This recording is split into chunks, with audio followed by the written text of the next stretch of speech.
안녕하세요. 저는 얼마 전에 똥을 밟고 크게 데인 뒤에 초대박을 맞은 30대 초반의 평범한 주부예요. 똥 같은 전 남편과 이혼 후 굉장히 다른 삶을 살고 있거든요. 결혼한 지 3년 만에 이혼을 결정하게 된 사연을 글로 쓰게 되니 이상한 기분이네요. 지금의 삶에 감사한 마음으로 제 전 결혼 생활에 대한 사연을 작성해 볼게요.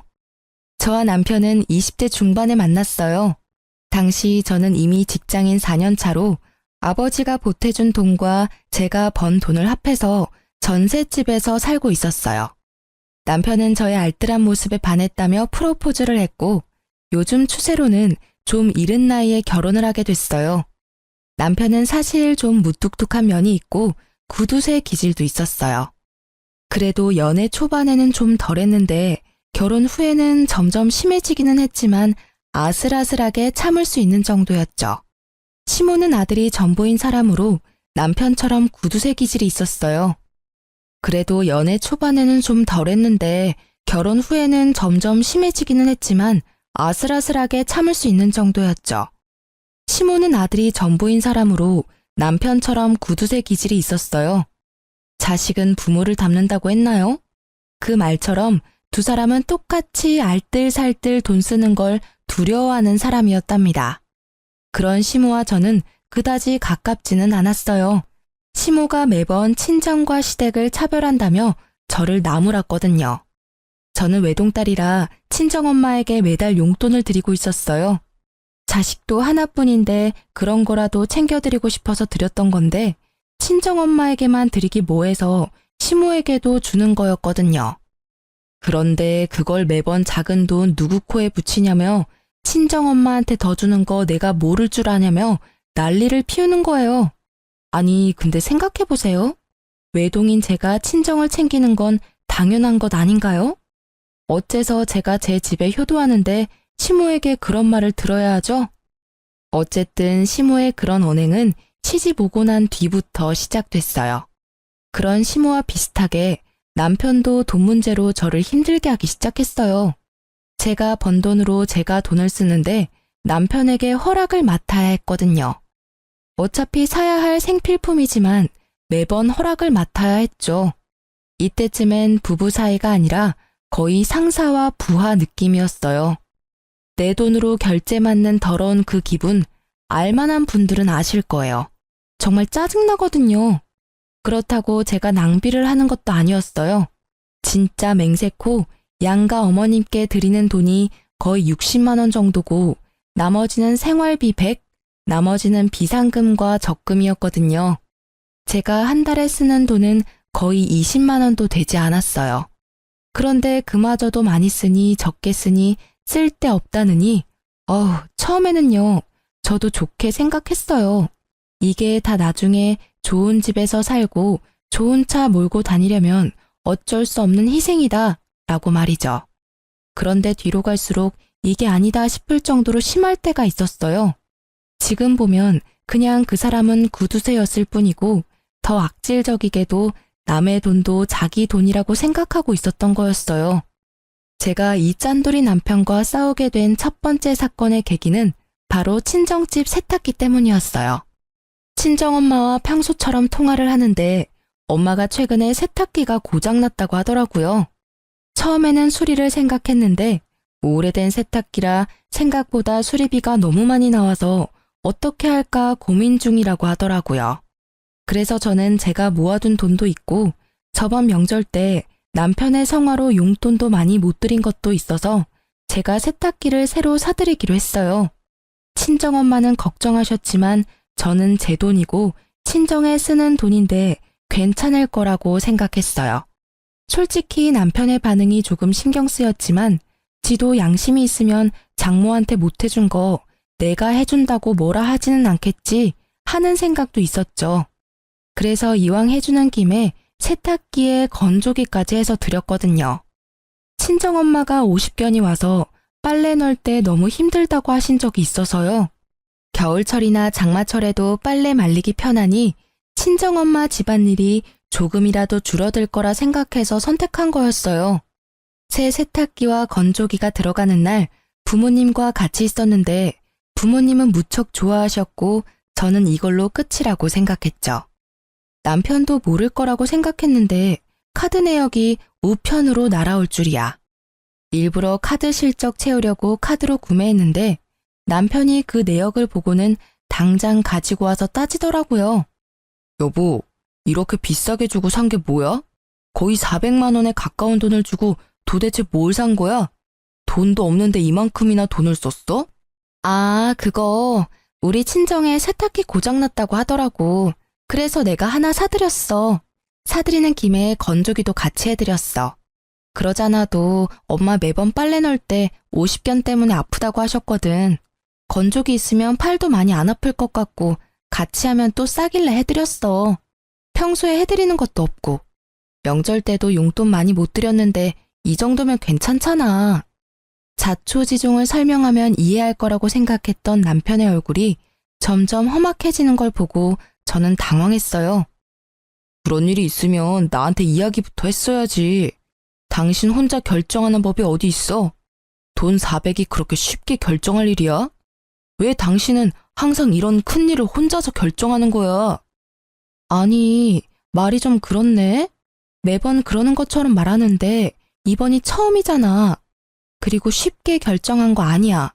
나도 충분히 생각했고 필요하다는 걸 느꼈으니까 산 거잖아. 나는 당신이 왜 화를 내는지를 모르겠어. 이걸 산 게 그렇게 화낼 만큼 큰일이야? 큰일이지. 당신이 쓰는 돈은 우리 돈이기도 하다고. 상대방의 소비 규모를 파악하는 것도 중요한 일이고 지금처럼 당신이 과소비하는 일도 있으니까. 그리고 내가 화를 내는 건 당신이 처갓집만 챙겨서야. 세탁기는 우리 엄마가 쓰던 걸 처갓집에 줘도 되잖아. 차라리 우리 엄마한테 세탁기 새로 사드리는 게 나았을 텐데. 뭐? 그게 무슨 논리야? 참나, 우리 집이 거지야? 무슨 말을 그렇게 열받게 해. 왜 우리 집에 남이 쓰던 걸 써야 하는데? 그리고 내가 왜 멀쩡한 시댁 세탁기를 새로 해드려? 남이 아니잖아. 우리 엄마는 혼자 사용하고 계시니까 오래되긴 했어도 깨끗하다고. 그리고 우리 엄마라면 새로 사드려도 깨끗하게 오래 쓸 테니까 돈도 덜 들고 얼마나 좋아. 그게 뭐가 좋은 건데? 그러니까 당신 말은 우리 집은 더럽게 쓰고 어머님은 깨끗하게 써서 어머님께 새 세탁기를 해드리는 게 좋다는 이야기야? 오래 쓰면 그만큼 낡아져. 그걸 좋은 점이라고 하는 거야? 근데 좋고 나쁜 걸 떠나서 일단 기분이 더럽잖아, 기분이. 왜 화를 내? 다 아껴 쓰자고 하는 말이잖아. 그렇게 아껴야 우리한테도 도움되고. 그건 아끼는 게 아니지. 비루하게 사는 거잖아. 어차피 이렇게 하나 저렇게 하나 돈 드는 건 마찬가지야. 그리고 친정집 세탁기가 망가졌는데 시댁에 새 걸 해줘야 한다는 당신 생각이 미친 거지. 이번 세탁기 건조기는 다 내가 모은 돈으로 해드린 거잖아. 자기한테 돈 달라고 한 적 있어? 내가 알아서 다 했고 이미 집에 들어가 있고 환불 안 되니까 앞으로 이 이야기는 꺼내지도 마. 알 같지도 않은 소리를. 그래서 시댁에는 새 거 하나 안 해주겠다 이거지? 봐, 매번 똑같아. 넌 언제나 너희 집과 우리 집을 차별해. 그게 눈으로 보이니까 매번 간섭하게 되는 거야. 매번 처갓집에 새 것만 해주고 싶어서는. 그리고 넌 며느리면서 시어머니 몸 안 좋아서 골골대는 건 안 보여? 우리 엄마도 몸 안 좋아. 너희 엄마만 엄마야? 어머님 몸 아픈 걸 왜 나한테 이야기해? 아프시면 병원 가면 되지. 멀쩡한 세탁기를 그것 때문에 바꾸겠다면 자기가 아들이니까 자기 돈으로 바꿔드려. 그럼 되겠네. 그 생각 자체가 문제라고. 처가에 네 돈을 썼으면 우리 집에도 네 돈을 써야지. 그게 진짜 차별 없이 대우하는 거 아니야? 와, 진짜 웃긴다. 그럼 양가에 돈 한 푼 안 주는 당신은 차별이 없는 거야? 그리고 차별하는 거 아니라고 분명히 이야기했어. 매번 일할 것도 없고. 이렇게 큰 금액 나간 거 이번이 처음이라고. 용돈도 양가 부모님께 똑같이 내 돈으로 드리고 있다고. 당신이 줄 것도 아닌데 왜 자꾸 나한테 뭐라고 하는데? 진짜 차별하는 게 뭔지 보여줄까? 어? 결국 반 협박이 섞인 제 말을 듣고서야 남편은 입을 꾹 다물었죠. 그렇게 사태는 마무리되는 것 같았지만 쉽게 끝나지 않더라고요. 그렇게 싸우고 며칠 뒤 시모에게서 전화가 왔어요. 네, 어머님. 어쩐 일로 전화하셨어요? 예, 우리 집 TV가 고장났는지 나오지를 않아. 와서 한번 보고 고쳐주던지 해야겠다. 시모는 항상 무언가 원하는 게 있을 때만 먼저 연락을 했거든요. 이번에는 TV를 고쳐달라거나 사달라는 것처럼 보였죠. 네, 알겠어요. 제가 남편에게 잘 전해놓을 테니 조금만 참으세요. 그렇게 저는 시모의 전화를 끊고 바로 남편에게 전화를 걸었어요. 여보, 어머님이 집 TV가 망가졌다고 전화 오셨던데 와서 봐달라고 하시는데 수리가 될까 모르겠네. 워낙 오래된 TV라. 그래서? 어? 그래서라니. 가서 한번 봐드리고 와. 내가 가서 고쳐주는 것도 아닌데 내가 왜 가? 남편의 말에 당황한 것은 저였어요. 지금 당장 가서 고쳐주겠다고 해도 모자랄 판에 왜 이렇게 새초롬하게 구나 싶었는데 남편이 저에게 한방 날리더라고요. 당신이 당신 돈으로 엄마네 TV 바꿔주면 되잖아. 차별하지 않는다고 했으니 그렇게 해줄 거지? 그럼 너는 뭘 해줄 건데? 뭐? 내가 왜 해줘야 되는데? 당신이 알아서 하라니까. 그게 차별하지 않는 거지. 장난치는 것도 정도가 있거든? 야, 친정집 세탁기 고장났을 때 네가 돈 한 푼이라도 냈어? 땡전 한 푼 보태준 적도 없으면서 뭐? 나더러 시어머니 TV까지 해내라고? 네가 친정집에 뭐라도 해주면 나도 해줄게. 그러니까 뭐 해줄 건데? 너 해주는 거 봐서 시댁에 해준다니까? 내가 돈 한 푼 안 냈다고 잔소리하지 말라고. 나는 아끼자고 분명히 이야기했잖아. 그런데 그만큼 큰 돈을 나랑 상의 없이 쓴 건 분명 당신 탓이지. 왜 나한테 화살을 돌려? 당신 돈으로 처가에 뭔가를 사줬으면 똑같이 당신 돈으로 시댁에도 사줘야지. 몰래 처갓집에만 가전 사주고 이러는 거 그게 처갓집이랑 시댁 차별하는 거 아니야? 말도 안 되는 말을 논리적으로 하려고 애쓰는 미친 남편 놈을 보며 저는 화를 꾹 누르며 맞받아쳤어요. 아, 그래. 그럼 이렇게 하면 되겠네. 우리 친정집에 TV가 오래되긴 했지만 자주 안 보셔서 깨끗하고 잘 나와. 그러니까 그거 어머님 드리고 친정집에 새로 TV 사드리면 될 것 같아. 괜찮은 생각이지. 얼마 전에 당신이 생각해낸 획기적인 아이디어잖아. 남편의 되먹지 못한 발언에 열받은 저는 남편에게 들었던 말 그대로 돌려줬어요. 그랬더니 이번에는 말도 안 하고 가만히 듣고만 있더라고요. 자기가 했던 이야기를 입장 바꿔 들어보니 어이없는 일이라는 걸 깨달았던 거죠. 어때, 기분이? 좋은 생각이라는 생각이 들어? 직접 당해보니까 진짜 어이없고 열받지 않아? 있지, 당신이 돈 아끼는 건 알겠는데 남의 돈으로 대리효도하는 짓은 하지 말자. 같이 살고 있는 사람 기분 나쁘게 만들 필요는 없지 않아? 결국 남편은 제 물음에 답하지 않고 시댁 TV 일은 자기가 해결하겠다고 하고 전화를 끊었어요. 저는 남편이 알아서 하겠다고 했으니 신경을 껐고요. 솔직히 전화상이 아니라 직접 보고 이야기했다면 얼굴을 한 방 날려버렸을 거라는 생각이 들 정도로 화가 났었어요. 이후에 시댁을 갔다가 깜짝 놀라 혀를 찰 수밖에 없었어요. 남편이 시댁에 사놓은 TV를 봤거든요. 그건 중고였어요. 한눈에도 오래돼 보이는 그런 누런 TV는 절대로 비싼 돈 주고 사오지는 않았을 것 같더라고요. 화면이 나오기는 하는데 예전 고장난 TV보다 연식이 더 오래된 제품이었죠. 저는 고개를 절레절레 흔들 수밖에 없었어요. 우리 집에 저걸 들이지 않은 게 다행이라는 생각을 하면서요. 그리고 시모는 그 TV를 볼 때마다 도리어 저에게 한 소리 하더라고요. 넌 생각이라는 게 있니? 어떻게 시댁 TV가 고장났는데 중고를 사줄 수가 있어? 너희 친정에는 번듯하게 새 거 비싼 걸로 넣어주고는 이러니 내가 차별한다는 말을 안 할 수가 없는 거야. 네가 하는 꼴을 봐라. 어머님, 죄송한데 저희 친정의 세탁기는 저희가 같이 모으는 생활비로 낸 게 아니라 제가 따로 모으는 돈에서 구입한 거예요. 어머님 댁의 TV는 남편이 알아서 하기로 해서 저는 잘 몰라요. 이렇게 오래된 모델을 가져온 이유가 있겠죠. 보나마나 네가 중간에서 또 바가지 긁었겠지. 그러니 아들이 나한테 이런 걸 사다 준 거 아니냐. 그리고 처갓집에 좋은 걸 해줬으면 시댁도 좋은 걸로 바꿔줘야 형평성에 맞는 거 아니니? 이 집안에 시집 와서는 여전히 친정에 마음을 두고 있으니 객식구밖에 더 되는 거 아니겠니? 자식은 부모 닮는 게지. 네가 이 모양인 걸 보면 네 부모님 교양도 눈에 훤하다 훤해. 그러니까 저한테 말씀하셔도 저는 모르는 일이고 남편이 다 알아서 한 일이에요.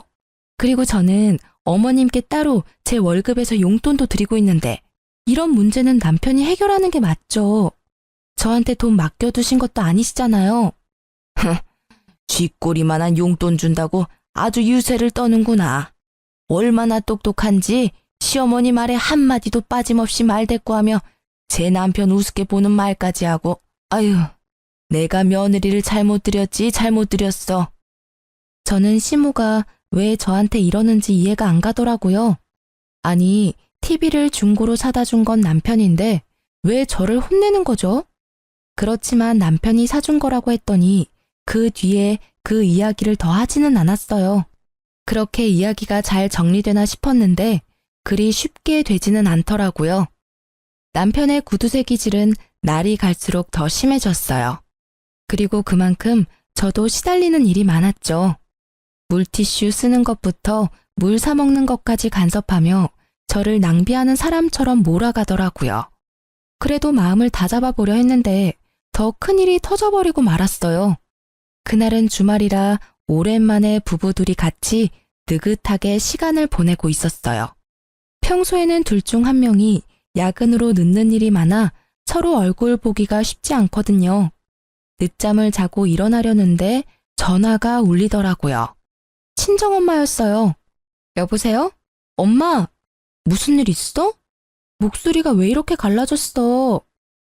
얘, 어떡하니? 네 아빠 상태가 위독하대. 의사 말로는 오래 못 갈 거라고 하는데? 상태가 그렇게 많이 안 좋대? 좋은 약이라도 좀 써보라고 내가 의사쌤한테 말해볼게. 이미 그 단계는 이미 지나서 효과가 없을 거라고 말하더라. 그래도 원하면 써보긴 할 텐데 지금은 의미가 크게 없다고. 그래서 이렇게 손 놓고 기다려야 하는 거야?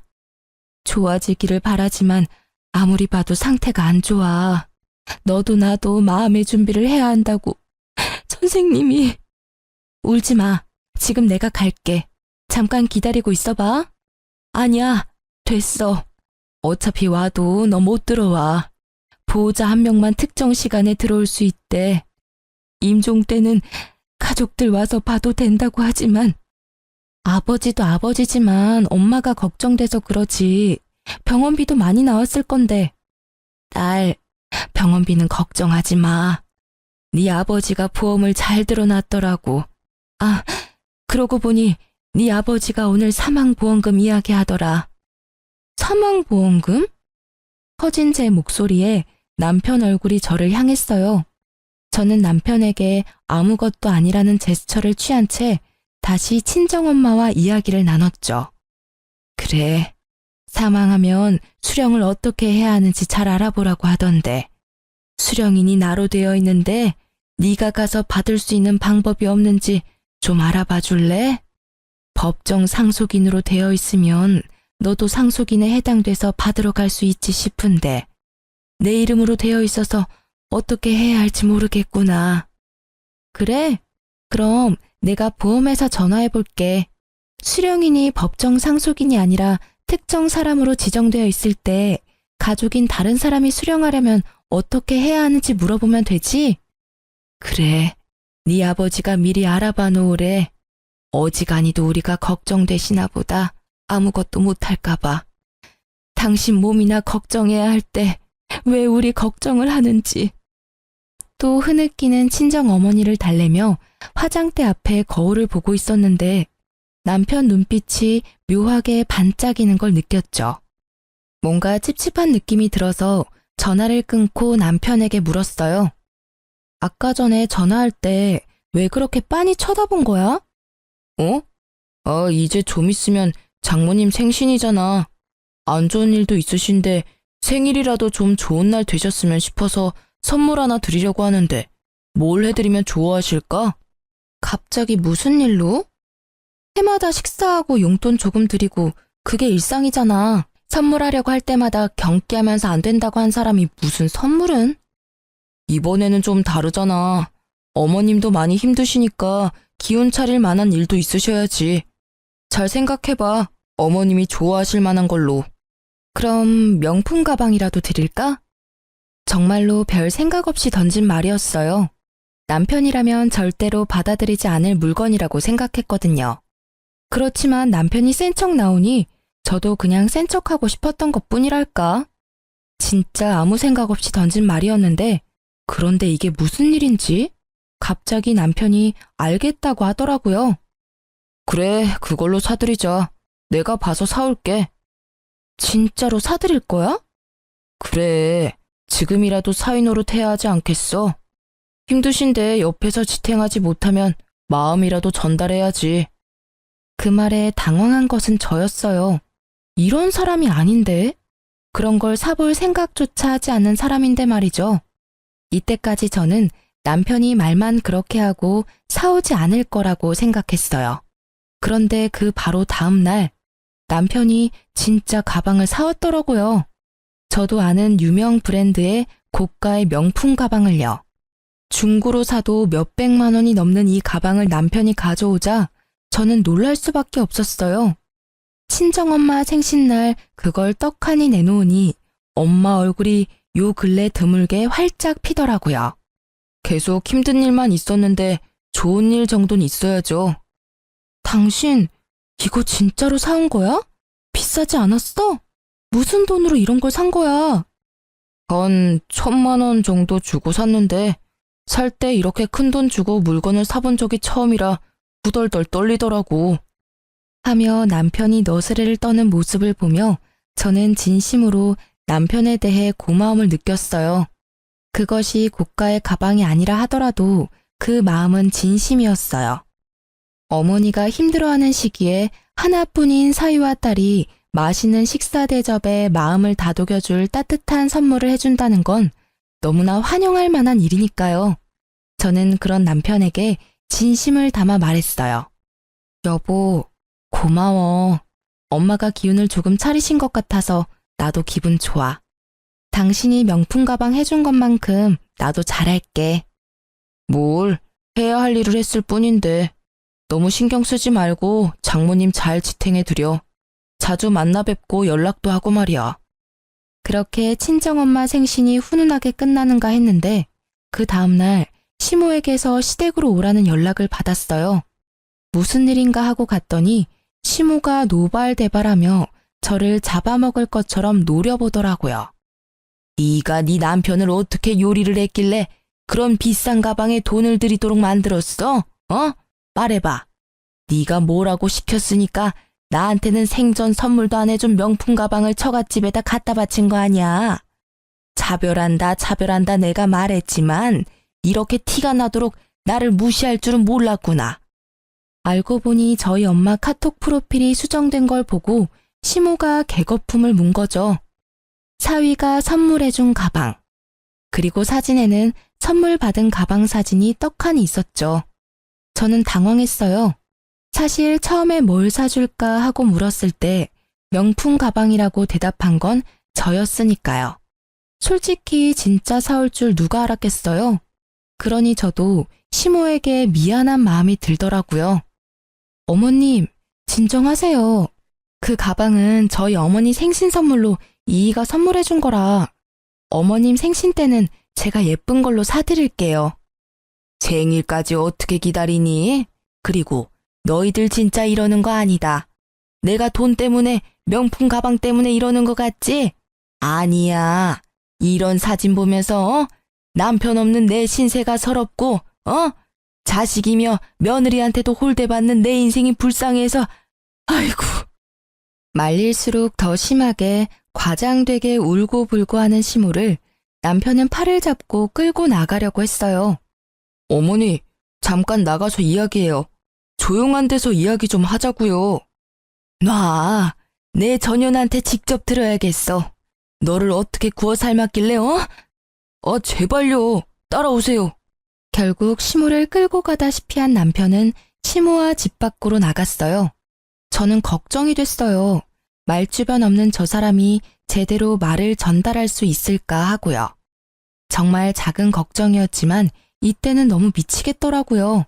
말 한마디에 진짜 시모의 분노를 살 수 있으니까요.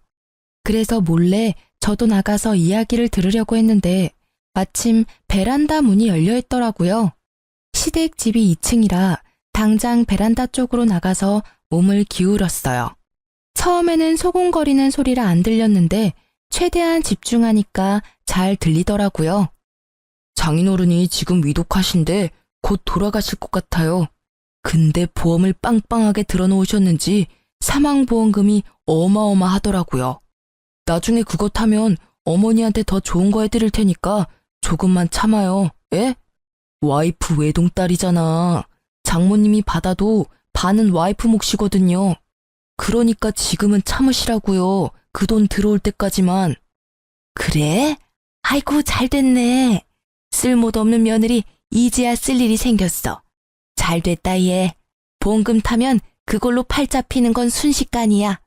그 집안에서 너희 결혼할 때 해준 거 하나도 없더니 죽을 때가 되니 도움이 되는구나. 너도 이제 팔자 피는 거야. 잘 됐어. 저는 제 귀를 의심했어요. 내가 들은 게 진짜 현실인가? 이건 꿈이 아닌가? 하는 생각이 들 정도였죠. 두 사람이 돌아오는 소리가 들려 저도 불이 나게 현관으로 달려나갔죠.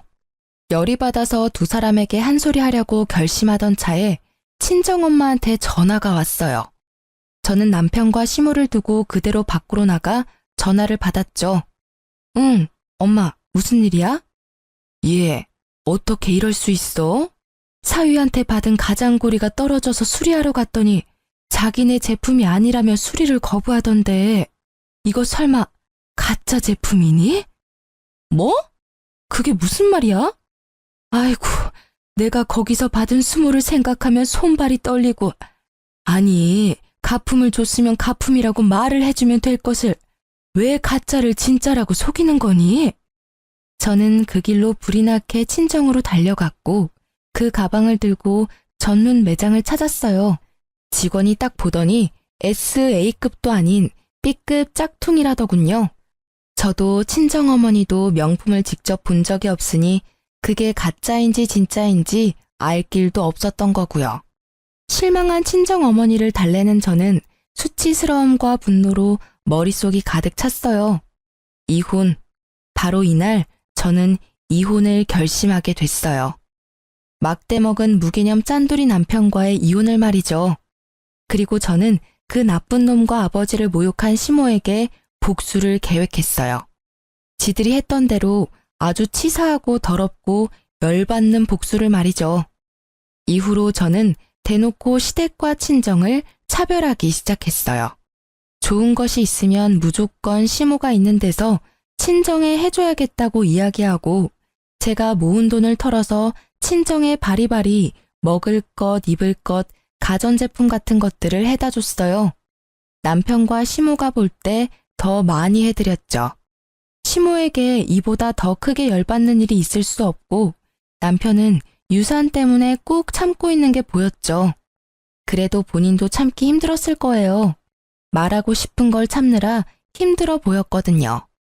그치만 이제 짠돌이가 힘들어하든 말든 제 알 바 아니죠. 무개념 막말 시모는 결국 참지 못하고 제게 한 소리 해댔어요. 이게 보자 하니까 친정집에는 발길 좀 끊으랬더니 매번 왔다 갔다 하며 이거 사주고 저거 사주고 너는 이 시댁 식구들은 보이지도 않냐? 이렇게 대놓고 사람 차별하고 자식은 부모 닮는 법이야. 네가 그러면 네 부모가 욕 얻어먹는 건 당연한 이치지. 어디 가서 우리 집 며느리라고 하지 말거라. 네, 차별하는 거 맞고요. 저는 외동딸이라 저희 친정집 식구도 소중해요. 어머님네는 아들이 셋이나 되는데 챙겨줄 사람도 그만큼 많잖아요. 그런데 저희 집은 저 하나뿐이거든요. 제가 아무리 친정을 챙겨도 어머님네 새형제가 챙기는 것보단 덜하겠죠. 안 그래요? 시모에게 아들 셋은 자신과 똑같은 구두쇠들 셋이었거든요. 그러니 용돈도 저만 드리고 있었고 나머지 형님들은 용돈 자체도 드리지 않더라고요. 그러니 제가 친정에 해주는 것들이 부러울 법도 했던 거죠. 그래서 힘껏 빈정거려줬어요. 그것도 아들 못 낳은 너네 엄마 팔자지. 그럼 아들을 든든히 낳았어야지. 이렇게 남의 집안 며느리로 들어온 딸에게 이거 사달라 저거 사달라. 너희 집안도 참 사람들이 베어먹지를 못했어. 결국 친정집을 걸고 넘어지는 시모에게 저는 대놓고 두 아주버님 흉을 좀 봤어요. 아, 그래서 어머님은 두 아주버님한테 잘 대접받고 계시나요? 연락도 자주 안 하시는 것 같던데. 형님들도 연락 없으시잖아요. 하긴 그것도 어머님 팔자시죠. 어머님이 매번 자식은 부모 닮는다고 하셨는데 그 말이 딱 맞네요. 두 아주버님도 어머님을 똑 닮으셔가지고 참 야무지세요. 그죠? 뭐? 인연이 이거 아주 못하는 말이 없네. 이제 막 가기로 결정한 거니? 이 싸가지가 없는 년, 막 떼먹은 년. 어디서 이런 벼락 맞을 년이 집안에 들어와가지고 불쌍한 친정집 챙겨주느라 시모 고생하는 건 눈에 보이지도 않지? 네 남편을 본받아. 장모 눈치 보느라 그 비싼 가방까지 해주고. 가방 이야기에 빡친 저는 웃으며 시모에게 말했어요. 저도 가방 사드릴게요. 그럼 됐죠? 그리고 며칠 뒤 시모의 생일날 저는 정말로 가방을 샀어요. 물론 짝퉁으로요. 생일날 그 가방을 받고 좋아하는 시모의 얼굴에 어찌나 기분이 좋던지 조만간 그 얼굴이 일그러질 걸 생각하며 저는 싱긋 웃었어요. 남편놈은 본인이 장모에게 해준 가방 때문에 제가 시모에게 가방을 선물해줬다고 생각하고 있더라고요. 뭐 반쯤은 맞는 말이었죠. 짝퉁 선물에는 짝퉁 선물로. 저는 얼른 그게 가짜라는 걸 알아차리도록 하기 위해서 일부러 시모의 가방 지퍼 부분을 잡고 확 뜯어버렸어요. 시모에게 수리를 하셔야 할 것 같다고 구매처 장소까지 똑똑히 알려드렸죠. 그리고 며칠 뒤 수리하러 갔다 씩씩거리며 집으로 돌아온 시모의 모습에 저는 시치미를 뚝 떼고 앉아 있었어요. 너 나한테 감히 가짜를 줬어? 어떻게 할 거야? 그 명품점에서 내가 이런 수치를 당하고. 예, 너 네 와이프가 나한테 가짜 가방을 준 거 알고 있었니? 당신 뭐 하는 짓이야? 어머님 생신에 가짜 가방을 선물하면 어쩌자는 거야? 진짜 개념도 없고 생각도 없구나. 내가 장모님께 해준 게 얼만데 이런 식으로 은혜를 원수로 갚아. 은혜 같은 소리하고 자빠졌네. 야, 다른 사람은 다 나 욕해도 당신이랑 어머님은 나 욕하면 안 되지. 당신이 했던 짓이 있는데 나를 탓하는 건 웃기지 않아? 뭐라는 거야, 얘가? 어머님, 모르셨어요? 댁의 아드님이요. 장모한테 B급 가짜 가방을 줬더라고요. 생신 선물로요. 그래놓고는 명품 가방이라고 속이고는. 그래서 저도 어머님한테 똑같이 드린 거예요. 저희 어머니가 받았던 것처럼 짝퉁 가방으로요. 아드님이 뿌린 대로 거둔 거니까 불만은 없으시죠? 그거 언제 알았어? 아니, 그건 다 이유가 있어서.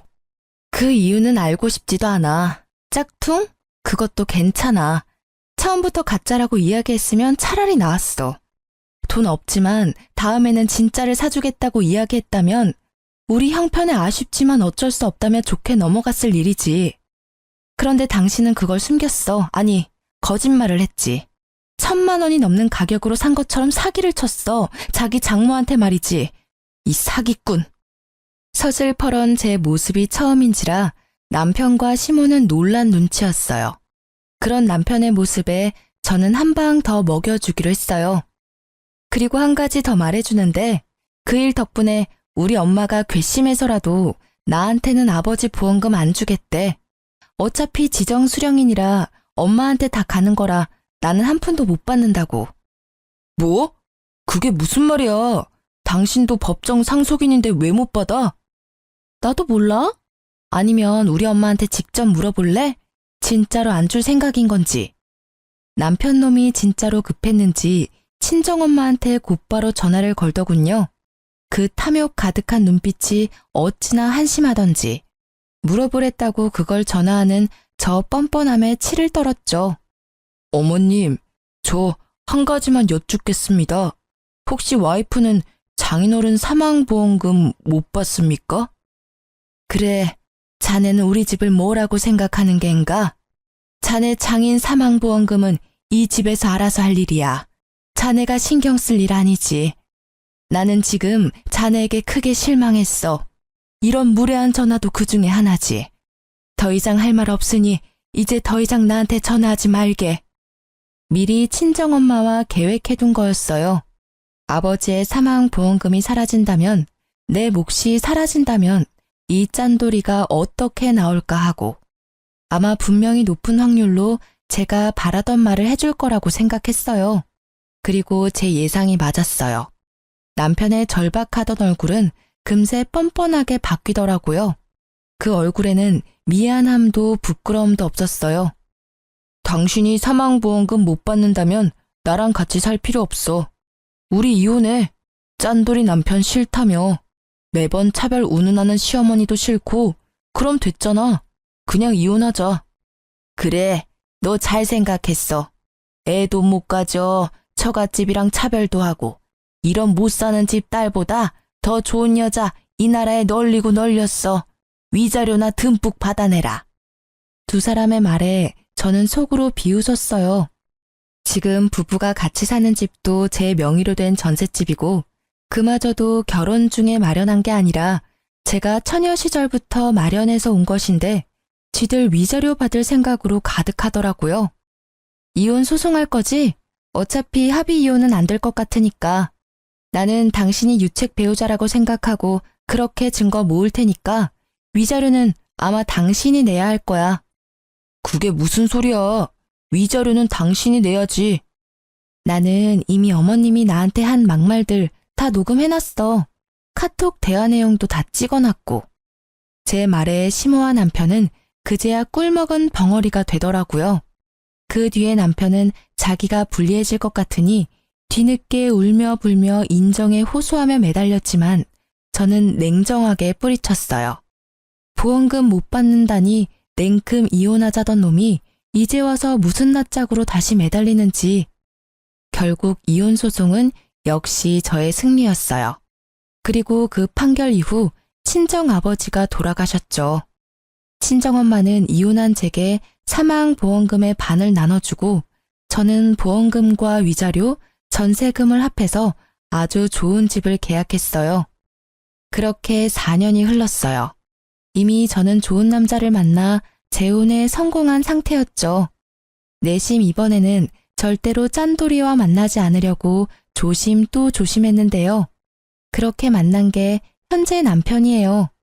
작은 상가를 소유한 남자로 결혼 직후 아기 천사가 찾아온 덕분에 저는 회사를 그만두고 아이 육아에만 힘쓰고 있었죠. 그러다 아이를 어린이집 보내고 남는 시간엔 남편 상가에 가서 일을 조금씩 도와주고 있었어요. 그리고 어느 날 남편 건물에 청소 여사님 면접을 보기로 해서 아기를 안고 건물 관리실로 들어갔어요. 그 안에는 면접을 보기 위해 온 연세 지긋해 보이는 여사님들이 계시더라고요. 그리고 고개를 돌리다가 저는 익숙한 얼굴과 마주쳤어요. 바로 전시모였어요. 전시모는 제 모습을 보더니 제가 이곳에 면접 보러 온 줄 아시더라고요. 아이고, 어디서 남자 하나 꼬셔서 애 낳고 살고 있니? 세상에, 이런 청소하는데 올 정도면 네 팔자도 망한 거나 다름없구나. 여자 팔자는 남자를 잘 만나야 펴는 법인데 네가 만난 남자가 얼마나 못났으면 이런 데를 와? 우리 아들이랑 헤어지고 어떻게 사는지 척보니 알만하구나. 그러게 왜 그 난리를 치며 이혼까지 해가지고는 내가 무어라 말하기 전에 먼저 치고 나오더라고요. 저는 아무 말 없이 그냥 듣고만 있었어요. 그냥 웃겼어요. 자기 처지도 모르고 여기 와서 잘난 체 하는 게 제 무덤 열심히 파고 있는 모양이더라고요. 그래도 애는 하나 낳아줬나 보네. 우리 애가 너한테서 애 보기 싫어서 애를 안 가진 거 아니니? 잘했지. 애라도 있었으면 얼마나 울고 먹었을 거야? 애 있다고 양육비 내놓으라 어쩌라 했겠지. 애가 없는 게 얼마나 다행인지. 아무 말 없는 거 보니 너도 네 처지가 부끄럽긴 한가 보네. 그렇게 말하던 전 시모의 눈이 제가 들고 있던 가방을 향하더라고요.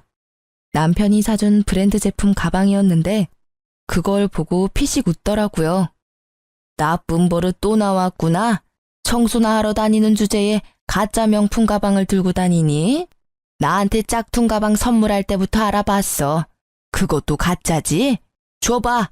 그때 내가 당한 수치를 생각하면 지금도 화가 가라앉지를 않아. 그러면서 제 가방을 뺏어갔어요. 가방을 험하게 다루며 상처를 내길래 제가 말해줬어요. 그거 가품 아니고 진품이에요. 이미 가죽에 기스가 났네요. 수리 비용 주실 거죠? 이거 수리 안 되면 하나 통으로 사주셔야 하는데 그 정도 능력은 있으신 거겠죠? 하긴 아드님이 셋이나 계시는데 그 정도 돈 없겠어요? 제가 차분하게 웃고 있으니 전 시모도 약간 이상하게 생각한 듯 하더라고요.